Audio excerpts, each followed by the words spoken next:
Hello, ഇതിപ്പോൾ വാപ്പച്ചിയും ഉമ്മച്ചിയും കൊണ്ടുവന്ന പെട്ടിയാണ്. നമുക്കൊന്ന് തുറന്ന് നോക്കാം ഇതിൽ എന്തൊക്കെയുണ്ടെന്ന്. കാക്കുവാണ് അൺബോക്സ് ചെയ്യുന്നത്. ആദ്യം തന്നെ ഒരു ഒട്ടകത്തിൻ്റെ ഒരു പാവേനെയാണ് കൊണ്ടുവന്നത്. ഇത് നല്ല രസമുണ്ടായിരുന്നു. ഇങ്ങനെ പാട്ട് കേൾക്കുന്ന ഒരു പാവയായിരുന്നു. പിന്നെ കൊണ്ടുവന്നത് മിൽക്ക് പൗഡർ. പിന്നെ ഇത്താത്തമാരുടെ പിള്ളേർക്ക് ഡോളിനെ കൊണ്ടുവന്ന്. ഇത് 3-4 ഉണ്ടായിരുന്നു കുഞ്ഞു പിള്ളേരുടെ. പിന്നെ tank, coffee powder, olive oil, അത്തർ, അങ്ങനെയുള്ള സംഭവമായിരുന്നു. ഞാൻ വാപ്പച്ചിനോട് ഒറ്റ കാര്യം പറഞ്ഞായിരിക്കും മറിയത്തിൻ്റെ ബോഡി ലോഷൻ വേണമെന്ന്. അതെനിക്ക് കൊണ്ടുവന്നായിരുന്നു. പിന്നെ തസ്ബി എല്ലാവർക്കും കൊടുക്കാൻ വേണ്ടിയായിട്ടുള്ള. പിന്നെ കൂടുതലും കൊണ്ടുവന്നത് ഈന്തപ്പഴവും സംസം വെള്ളവുമായിരുന്നു.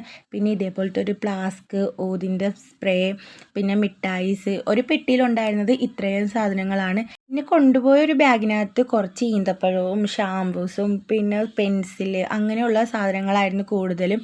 അങ്ങനെ ഈ ഒരു ബോക്സും കഴിഞ്ഞ് പിന്നെ ഏറ്റവും കൂടുതൽ കൊണ്ടുവന്നതെന്ന് പറയാനായിട്ട് ഈന്തപ്പഴവും സംസം വെള്ളവുമാണ്. കാരണം അവിടുത്തെ നേർച്ച അതായിരുന്നു. പിന്നെ ആൺകുട്ടികൾക്ക് വേണ്ടി ടോയ്സ് കൊണ്ടുവന്നിട്ടുണ്ടായിരുന്നു. അങ്ങനെ കാറ്, ജീപ്പ് ഇതേപോലത്തെ സാധനങ്ങളൊക്കെ കൊണ്ടുവന്നായിരുന്നു.